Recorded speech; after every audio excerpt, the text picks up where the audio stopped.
Listen to Herbert Marshall as The Man Called X. Wherever there is mystery, adventure, intrigue, in all the strange and dangerous places of the world, there you will find The Man Called X.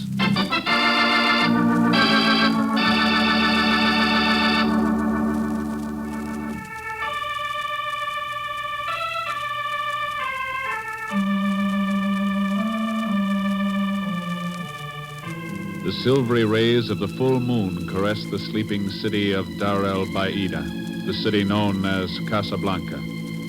But their light does not penetrate into the shadows of an almond-scented courtyard off the Street of 1,000 Delights, a courtyard that was designed to give solace to lovers, that was never meant to be employed for murder.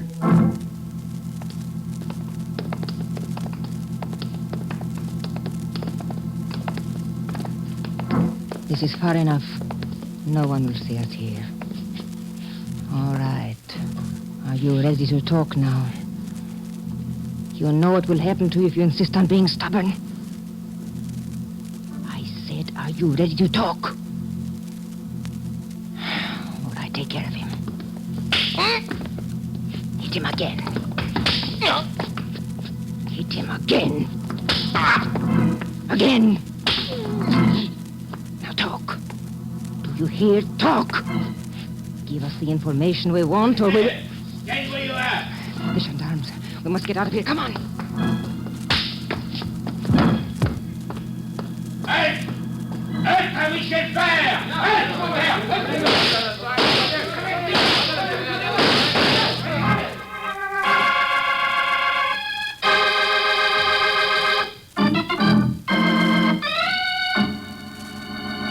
Your name is Cameron? That's right. Steve Cameron. You're employed by the Samson Construction Company? Yeah. I'm a materials super on the airbase job. Any restricted or confidential papers go across your desk? Oh, sure. Boys in the Kremlin get plenty to find out what I know. Why do you think those jokers were after me last night? Just what did happen last night, Cameron? The same thing that's happened to plenty of Joes here in French Morocco. Too many drinks, beautiful dame, and comes the dawn. Where did you have the drinks? There's a joint in the Medina called the Sword of Allah. Who was the woman? A dancer there. Never did find out her name. Wasn't too particular at the time. Who was the man you met? The one who gave you the beating? I don't know. I never saw him before. How much did you tell him? Nothing. How much, Cameron? Look, mister, I'm not trying to make a case for myself. I know just what kind of a jerk I was last night, and there's no excuses. Okay. The one thing I'm not, and that's a traitor to my country. You can take it from that. Well, Ken? I've heard enough, Chief. Okay, Cameron, you can go. Well, thanks. Oh, hey, one thing before I blow. You mind telling me what happened when the police closed in? The woman got away. The man was shot. Killed. Yeah, thanks. It helps a little. What do you think, Ken? It's not a new story, Chief. Cameron was right when he said the Kremlin would get plenty to learn about the air bases we're building here. Sure they would. And how are we going to stop them now? You're thinking of Darrell McAllister? Yeah. Why the devil did he have to get killed? Mac was one of the best men the Bureau ever had. He knew the risk he was running when we sent him here to Casablanca to work his way into that spy ring. So he worked his way into it and got shot to death with the police for his pains. I know. But we've other things to think about now, Chief. Yeah, you're right. 5 of the most top-secret military air bases in the world being built right here under the Atlantic Pact. As long as that spy ring's operating, the Kremlin might just as well have a front row seat. How are we going to stop him, Ken? McAllister managed to get into that ring. What's been done once can be done again. You? Why not? Oh, you've got nothing to work on, Ken. Mac got a code report back to you, didn't he? Sure, but it didn't say anything. Just 2 words. Golden Camellia. And we know a dancer at the Sword of Allah is mixed up in it. So what? Where do you go from there? That's easy, Chief. To the Sword of Allah.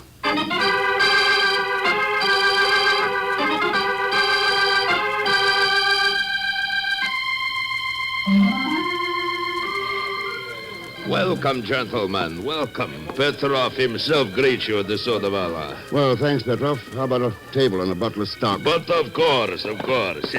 Here. The best table we have. You are satisfied, no?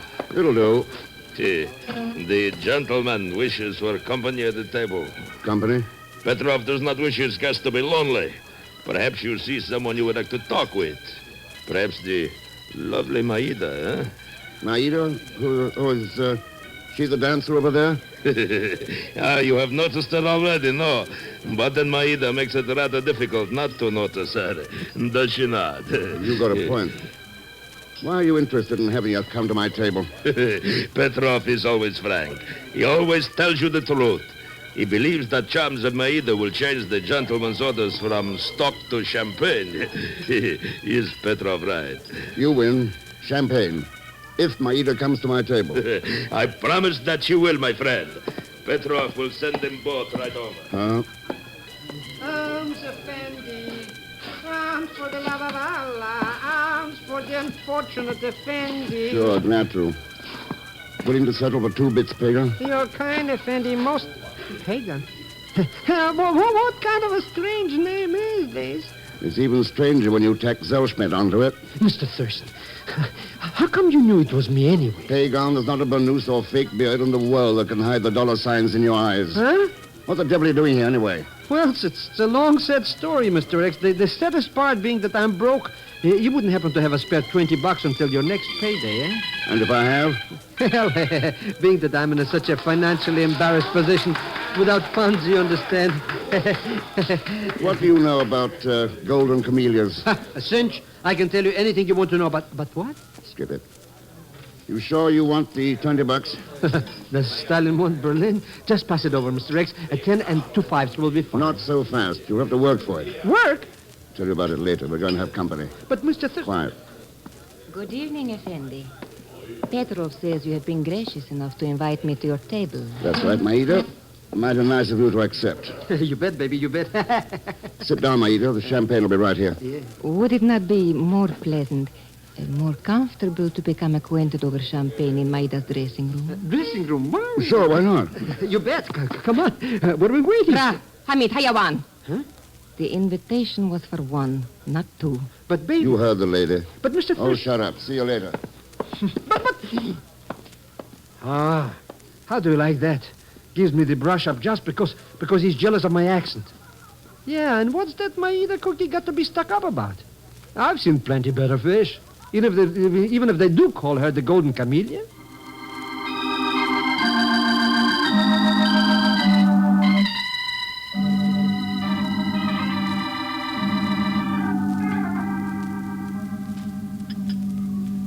To our future friendship, Thurston Effendi? To the future, Maida.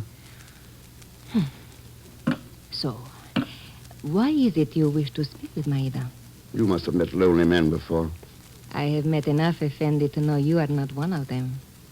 A man like you does not seek companionship from a dancing girl in a place like the Sword of Allah. Then let's put it this way.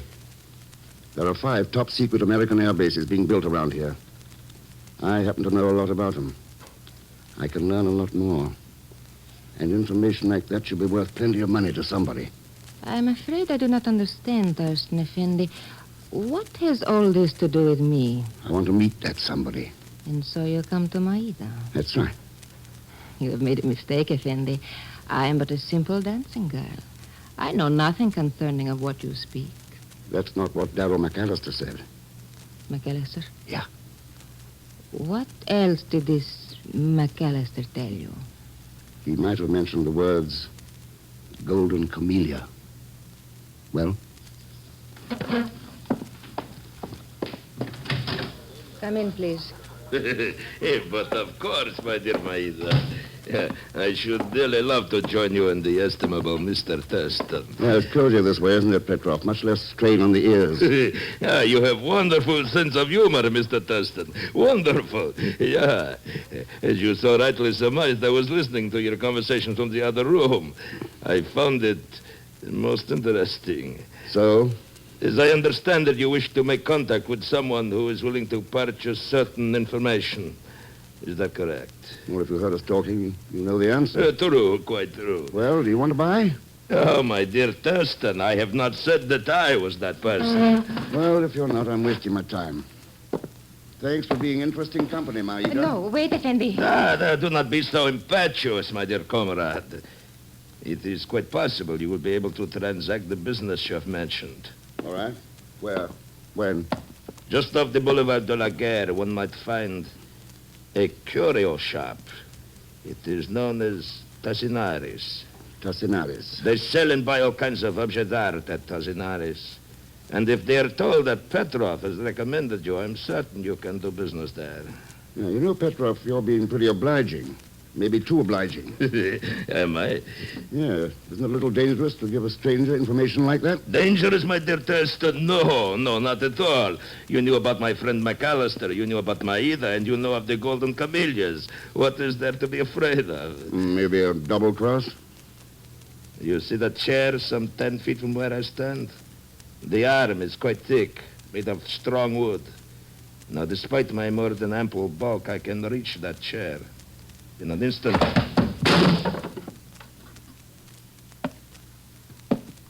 A little trick I learned in the Orient, my friend. When I brought the edge of my hand down upon the arm of that chair, it snapped like a dry twig. Or like a man's neck. No, my dear comrade Dustin. Petrov is not afraid of anyone who might seek to double-cross him. Yeah, I see what you mean. Okay, Petrov, thanks for the help. I'll let you know how I come out of Tasinaris. Well, my dear. I think you're a fool, Petrov. You are as frank as you are beautiful, Maida. Why did you send him to Tasinaris? You know nothing about the man. But you are mistaken, my dear. You've investigated him. You know who he is? Of course. That's why I sent him to Tasinaris. Then he is one of us? One of us? No, Maida, my dear, he is not one of us. Mr. Thurston happens to be the man called X.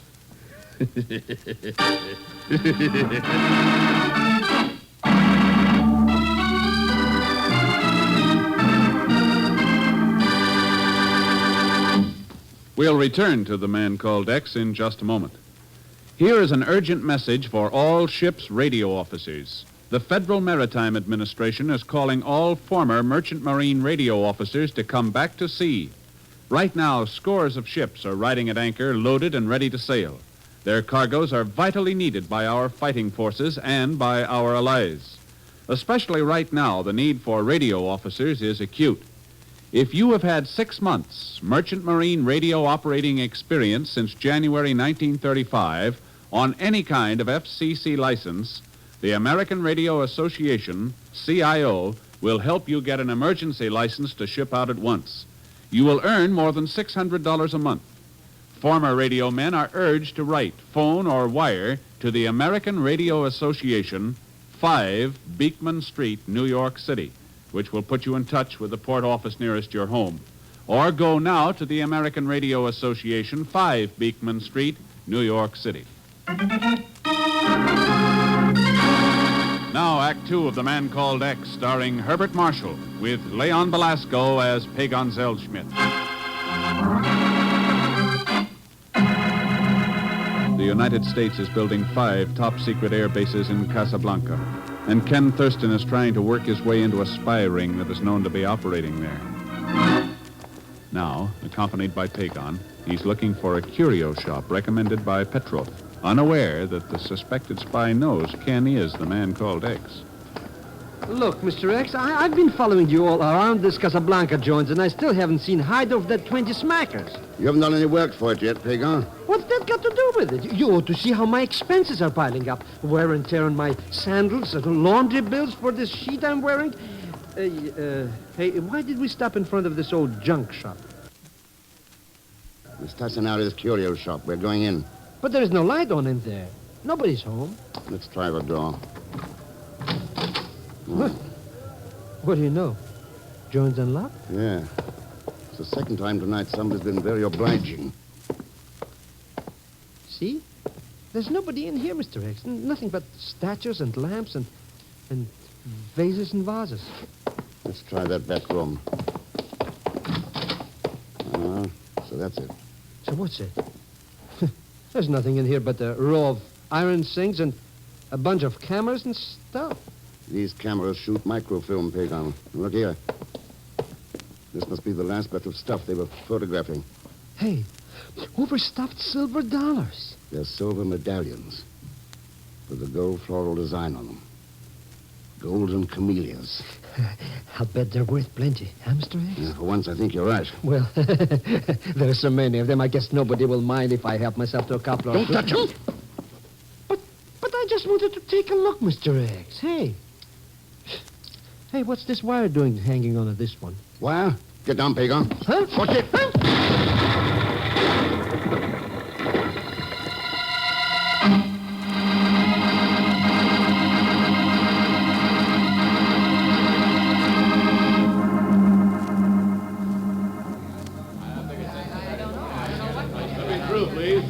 Let me through. One side, please. Let me through. You can take your time, mister. There's no hurry. Camera. That's right. If you're looking for your sidekick, that Thurston guy, you don't have to go inside. He's not in Tassinari's. How do you know? I was just in there digging through the wreckage. There's no bodies. Cameron's right about that, Chief. I know, man, but Ken Thurston...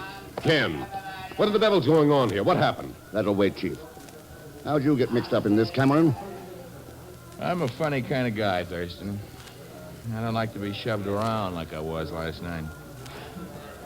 So I went back to the Sword of Allah to have a few words with Maida. Only you beat me to it. That still doesn't explain what you were doing here. That's simple. When Thurston and that phony Arab left the joint, I followed them. Thought maybe I could be of some help. Well, they went inside Tassinari's. I waited outside. And boom! What was it, anyway? A booby trap. Wired to the pin of a grenade. Saw it in time to drop down behind some heavy iron sinks in there. Somebody's sure playing for keeps in this game, Thurston. How about dealing me in on your side, huh? Thanks, Cameron, but you're already in. You boys build those air bases. We'll take care of this. You're the boss. If you need a couple of hard fists and don't care if a hard head goes with them, you find me at the materials depot. I'll remember that. Let's get to your car, Chief. Sure, Ken.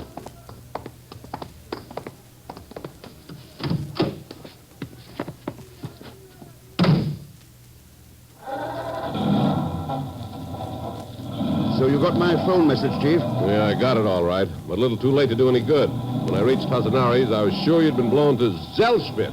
What happened to him? He's all right. I put him to work trying to run down some information about Tassinari. What about that, Ken? What did you find inside that shop? It was part of their spy ring setup, where they did their microfilm work. And they had a booby trap set for you, Yeah. Rigged to some silver medallions with golden camellias embossed on them. Golden camellias again. What do they mean? I don't know, not yet. But one thing's for sure. That grenade was set to destroy all the microfilm equipment. Destroy the... Wait a minute. That sounds like they're through with it. Their job must be over. That's the way I figure it. Oh, but good Lord. They'll be heading out of Casablanca, taking everything they've learned with them. We've got to do something, Ken, fast. I was thinking of getting an autopsy report on the cause of Darrell McAllister's death. Autopsy on that? For Pete's sake, why? We know the police shot him when he and Maida were questioning Cameron. How's that going to help us clean up the spy ring? Maybe I'll be able to tell you more about that, Chief. After I've had a little talk with Petrov.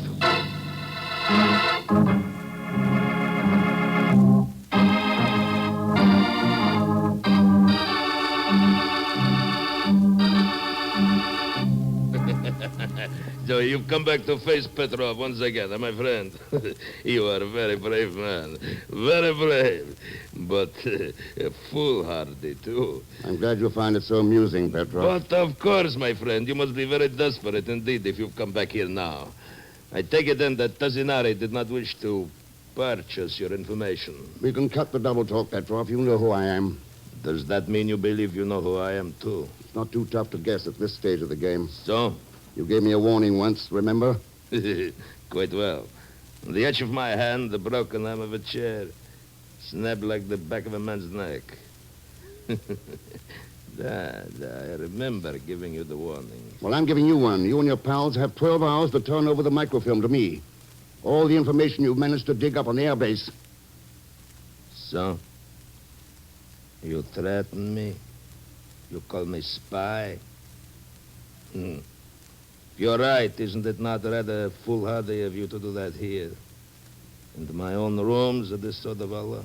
You won't try anything here, Petrov. And why not? Because you don't know if I brought any gendarmes with me. And you haven't time to check.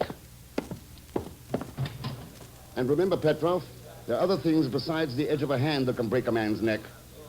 A rope from a gallows, for instance.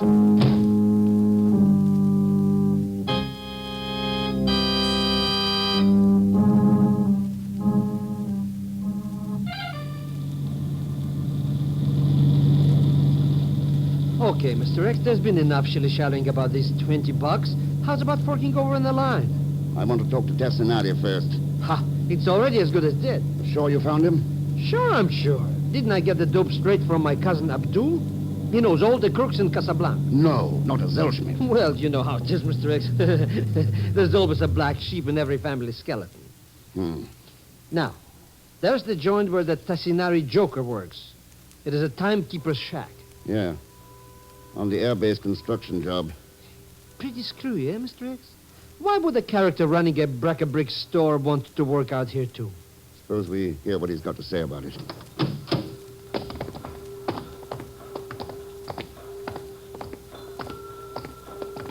Mr. X! He came from the time shack. Come on.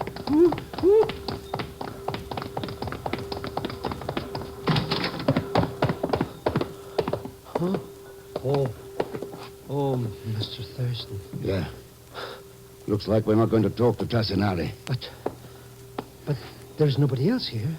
There's a door leading out the back. Oh, that's right. But why did anybody shoot him anyways? Maybe this is the answer.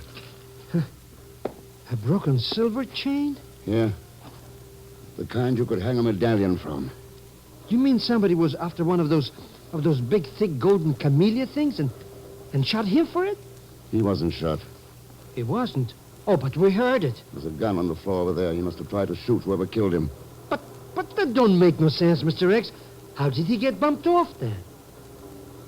Look at his neck. Broken.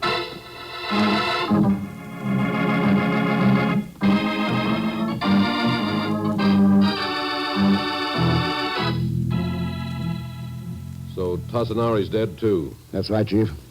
Ken, what the devil's this all about? Who's behind it all? Petrov? Maida? Have you got that autopsy report on McAllister's death yet? Sure I have.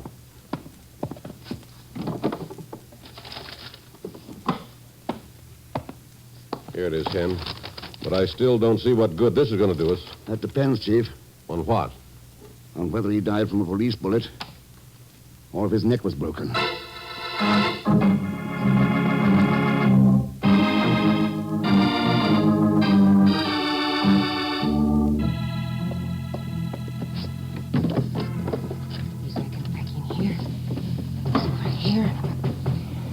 Come in. Hello, Maida. Why, Thurston Effendi. That's right.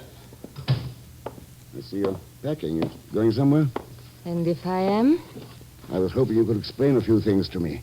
For instance? What this medallion is doing there on your dresser. The medallion? Well, why should it not be there? I have a dozen of the little lockets lying around. All with the embossed golden camellia? Of course. It is what you call my trademark. I give them away as favors. Then you don't mind my keeping this one? Why, no. No, I do not mind. Though I'm a bit disappointed. Why? You ask only for a trinket. Are there no other favors you would rather ask of Maida? No, I'll settle for this, thanks. A little more practical. What do you mean? Did you know that these things can be opened, Maida? By twisting them apart? No, Effendi. You see? Two halves, hollow. And inside them, this. Okay, Thurston, you can drop that microfilm now. Oh, Steve. Well, Cameron, I was wondering when you'd show up. You found out. Drop it. Sure. Get it, Maida. I have it, Steve. Good. Now get to the door and don't walk in the line of fire. Do not worry, Steve. I will not interrupt the proceedings. So you figured it out, Thurston. Well, you helped, Cameron. Yeah? How? Oh, you said you didn't know Maida's name, and then you mentioned it later. And there was your story about Maida and McAllister trying to get information out of you. Well, it sounded legit to me. Except for one thing. The police didn't kill him. His neck was broken.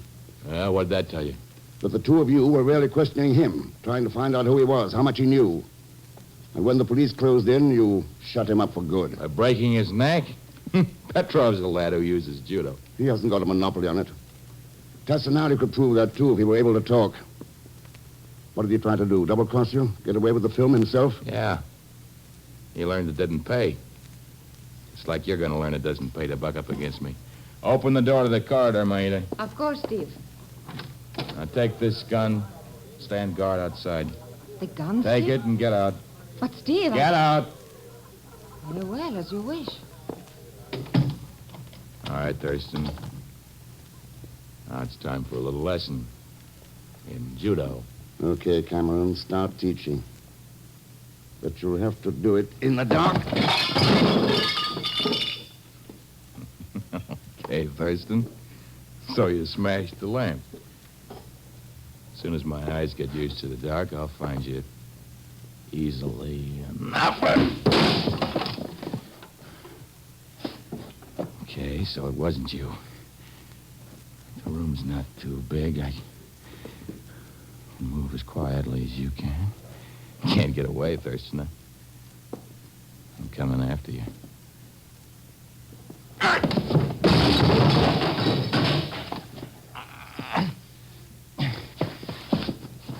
tell you can't get away, Thurston.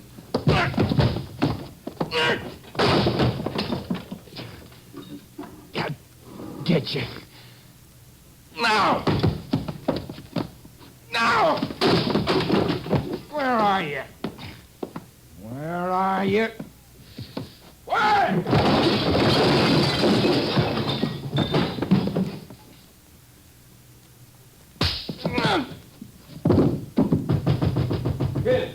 Ken, what's going on in there, Ken?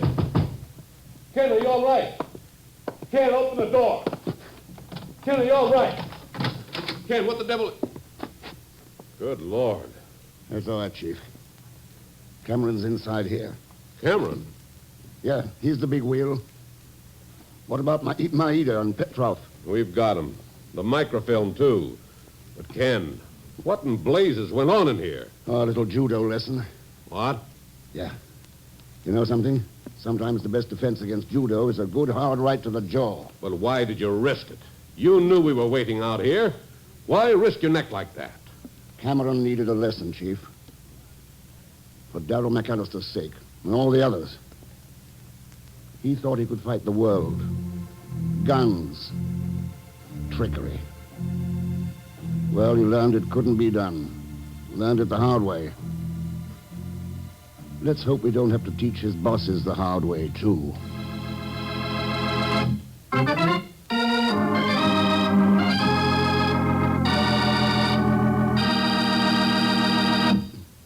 And now, here's our star, Mr. Herbert Marshall. Thanks for being with us. And my thanks to Lillian Bayeff, Will Wright, Bill Conrad, and Lamont Johnson. There's a new and very dirty racket in this country that you and everybody you know ought to be wised up to. And next week, Ken Thurston really tangles with it. Of course, where there's a racket, you'll find Leon Belasco with Pagon Zellschmidt. So join us, won't you, when next I return as The Man Called X. Good night.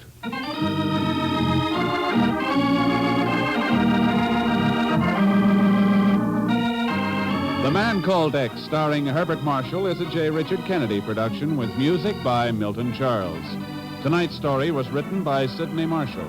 This program is directed by Jack Johnstone. All characters and incidents on this program are fictitious, and any resemblance to actual characters or incidents is purely coincidental. And now, until next week, same time and station, this is Hal Gibney saying good night for The Man Called X.